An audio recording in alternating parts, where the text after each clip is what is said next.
This video is going to be a quick video, just a heads up on fusion rifles, legendary fusion rifles, and what particular role has stood out to me over the last 2 weeks since the season started. So this is just sort of a general video on that specific fusion. It's not a whole DPS range test on all frames of fusions and all that stuff.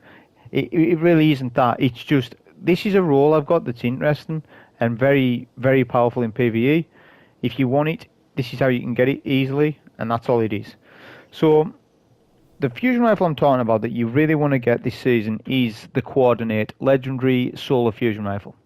Why do you want to get it? Well, there's a couple of reasons. It can roll with Vorpal, which that perk isn't on a lot of fusions. It's not on Null Composure, which was last season's ritual weapon. Was it last season or the season before? Can't mind, but that doesn't have random rolls on it. Okay, so you've got a choice of Reservoir Burst or High Impact Reserves. Now, Null Composure is really good because that's also rapid fire frame. So if you're in a Nightfall or anything where you need Void, then you use Null. If you need Solar, then use this one. When you're using Null Composure, do not use Reservoir Burst. You're making a mistake if you do that. Run High Impact Reserves, you'll get more damage out of your fusion, and that's what it's all about. With Feeding Frenzy, don't use Heating Up. This is for PvE purposes. Obviously, you're going to run the mod Particle Deconstruction, which stacks up to 5 times as it states, or a damage boost, which actually debuffs the boss, but it's only for fusion damage. So linear and standard fusions. Now, linear fusions will stack like you would think. Just, you know, one shot you get 1 stack, etc. Sleeper, I believe, is just 3 stacks. It works different for Sleeper, but the thing about fusions is for each bolt, so you can get max stacks from 1 shot because each bolt's stacked as a shot. Whether it's intended, I'm not sure, but that's what's so good about this. So this fusion, as I said, is probably going to be one of the best in the game, if not the best, like, legendary option, because, as I said, it can roll with Vorpal and it's a rapid fire frame. They reworked all the fusions, the families, so the families in the fusion rifle category, they're made to be distinct so that they're different from each other, which is good choice. It's really good, but there's always going to be a winner out of it, and rapid fire frames win. So all the different frames, so we'll go through it. So there's rapid fire at the lowest end, that's the quickest fusion. Then you get to adaptive frame. Adaptive and aggressive seem around about in the same family of fusions. Aggressive frames may well be good, and there's not many of these. I think there's one from Garden of Salvation, I think it might be aggressive. And this one's aggressive as well from Europa. If you can get a good roll on this, the Europa fusion could be really good. And its charge time isn't slow. It's pretty decent. It's middle of the road. It's not too slow. Adaptive frames will be good. And then when you get to the next stage, this is where the fusions, when I've tried them, Plug 1, I've tried it this season, and it's really slow. It's like, it's really noticeable compared to using rapid fire frames. But it's meant to be your middle ground for fusions. They're good. Plug 1's fine. You can use it at big ones. You know, it's there. It's got damage.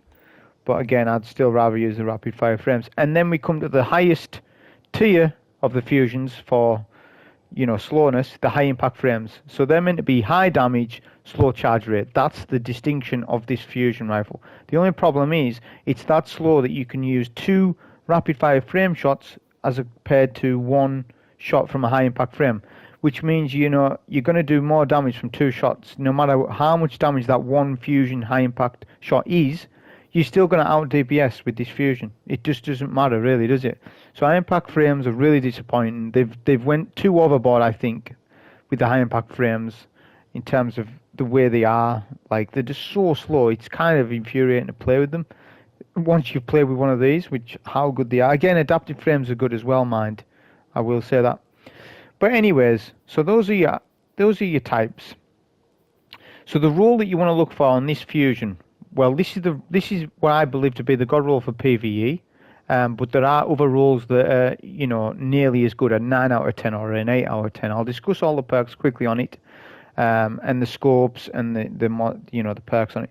So, talking about the scopes first of all, we don't really need to go into this because the scope isn't. You don't need to micromanage god rolls to that extent at times. People do. They'll be like, oh, I've got a god roll perk combination, but I haven't got the right scope.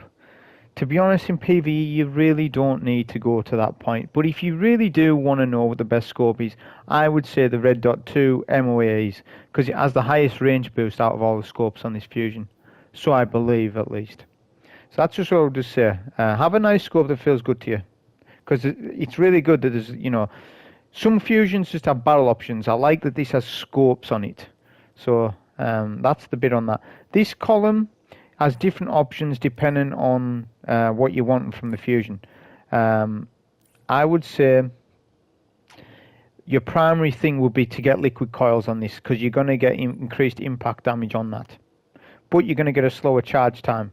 But really, does that matter on a fusion like this? No, it doesn't. So liquid coils is the best in slot. If you don't get the liquid coils, then optimize a range stat. But again, it's not make or break. These columns aren't make or break. It's these two that are everything. So I've got Slideways Vorpal. So why Slideways so good? Well, because every time you slide, you get 2 bullets refunded to the mag. So it's got a 7 magazine. It can have 8, depending on your combo of perks. But that's 7. So you can expire all your 7 shots, then do a slide, do 2 more shots, then slide again and do another 2 shots, not having to reload.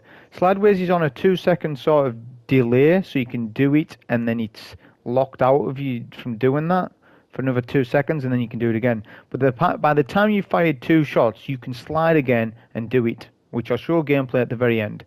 And then in this column, Vorpal Weapon. Vorpal Weapon works on all adds apart from red bars. So it works on yellow bars, bosses, vehicles, everything, apart from the red bar adds. But red bars are going to get destroyed by a fusion anyways, so that doesn't even need to come into the conversation. So this is what I believe to be the best role, but I'll talk about all the other perks in the columns. So the first column, you've got Under Pressure, Feed and Frenzy, Lead from Gold, Grave Robber, Hipfire Grip. Grave Robber may well be good in this column if you're using a melee build, so keep a Grave Robber one. If you get Grave Robber Vorpal, keep it. That's an option for you, but again, you might not be using a melee build. Titans will be, but Willow Warlock, probably not. Lead from Gold is going to be really good if you're using the Aeon builds in GM Nightfalls, but how many people are going to do that? Not a lot, so I wouldn't say go for Lead from Gold either. People rate this perk, I don't so much. And then Feed and Frenzy, that's going to be top notch. So if you get Feed and Frenzy Vorpal, that's really good. You know, like, that's decent. But just know that with rapid fire frames, you get a fast reload anyways when the mag is empty, because it's got an intrinsic perk built within it called Spray and Play, which was from Destiny 1, but they built it into frames. Each frame has hidden perks, and rapid fire frames have Spray and Play. So just know you're going to get quick reload anyways. But as I said, Feed and Frenzy is really good on it. And then for this final column, you've got Swashbuckler, Fresh, Vorpal, of course, Snapshot, High Impact Reserves, Backup Plan. So Swashbuckler, no, I wouldn't recommend it unless you're using like a melee build type thing. You could go Grave Robber, Swashbuckler on a Titan, Middle Tree, Sunbreaker type build. Yeah, sure, you could do that. But generally, a role you want to work on every class, and Vorpal Weapon will. High Impact Reserves is another good option. If you do get it, keep it as another role, put it in the vault. See? Masterwork stat, really, again, you don't need to micromanage it to that extent. Stability will tighten the bolts of your fusion. It will do that. But I would really spec for range or impact. If you can get, I think you can get impact as a masterwork stat. But range would be my probably preference on this. But again, just look at your perks. That's what it's all about, getting the god roll that way. So that's what I would suggest for this fusion. In terms of how to get it, it's a world loot drop. But if you want to farm it specifically, then you just go to past seasons on the helm, on the device that we can do here, and then just go to Shock Trooper. You can farm it. Obviously, you need some decrypted data, but you can just use your Umbral engrams, turn it into an engram, and you get a 50% chance of getting the fusion. It's an easy way of just to come to get it. So, but I would advise doing it if you haven't got the fusion, or if you haven't got a good roll on it. I'll show you a quick gameplay at the end of the video of this fusion, but that was my advice on it.